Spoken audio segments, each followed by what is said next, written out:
કોણ છે આઈએસ તુકારામ મુંડે, જેમણે પોતાની કડક કાર્યવાહીથી આખી સિસ્ટમને હચમચાવી દીધી?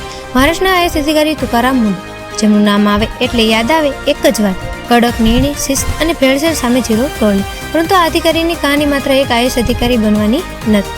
આ કહાની છે એક ખેડૂતના દીકરાથી લઈને દેશના ચર્ચિત અધિકારી બનવા સુધી. તુકારામ મુંડેનો જન્મ 3 જૂન 1975 રોજ મહારાષ્ટ્રના બીડ જિલ્લાના તાડસોના ગામમાં થયો હતો.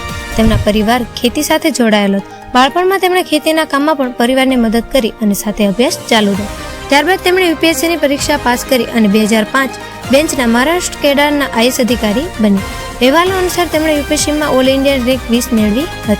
આઈએસ અધિકારી બન્યા બાદ તેમની ઓળખ બની કડક અને નીડર અધિકારી તરીકે. વર્ષો દરમિયાન તેમની અનેક જગ્યાએ બદલી થઈ. 2026માં તેમની 21 વર્ષની સેવામાં 24 વાર બદલીના અહેવાલો પણ સામે આવ્યા છે. અને હવે આ વાત કરીએ આજના તાજેતરના એક્શનની. મહારાષ્ટ્રના ફૂડ અને ડ્રગ એડમિનિસ્ટ્રેશન એટલે કે એફડીમાં જવાબદારી મળ્યા બાદ તુકારામ મુંડેએ ખાદ્ય ભેળસેળ અને ગેરરીતિઓ સામે એક મોટું અભિયાન શરૂ કર્યું.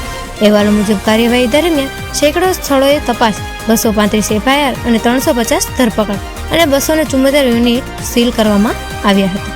ખાસ કરીને નકલી અને ભેળસેળવાળા દૂધના મામલાઓ સામે પણ કાર્યવાહી કરવામાં આવી. તેમની કાર્યવાહીનો સંદેશ સ્પષ્ટ છે: કાયદો તોડશો તો કાર્યવાહી થશે, પછી વ્યક્તિ ગમે તેટલી મોટી કેમ ન હોય. આ જ કારણ છે કે તુકારામ મુંડેની શપથ આજે સોશિયલ મીડિયા પર પણ ચર્ચાનો વિષય બને છે. એક ખેડૂત પરિવારથી શરૂ થયેલી શપથ, યુપીએસસીમાં સફળતા મેળવી, આઈએસની સેવા અને વર્ષો દરમિયાન વારંવાર બદલતી છતાં પોતાની કાર્યશૈલી પર અડગ રહેવાની ઓળખ. તુકારામ મુંડેની કહાની એક વાતનું ઉદાહરણ છે કે પદ મોટું હોવા કરતાં નિર્ણય લેવાની હિંમત મોટી હોય છે. તમને શું લાગે છે? આવા કડક અધિકારીઓ સિસ્ટમમાં વધુ હોવા જોઈએ? આવી જ રસપ્રદ અને મહત્વની કહાની માટે અમારી ચેનલને ફોલો અને સબસ્ક્રાઇબ કરવાનું ભૂલતા.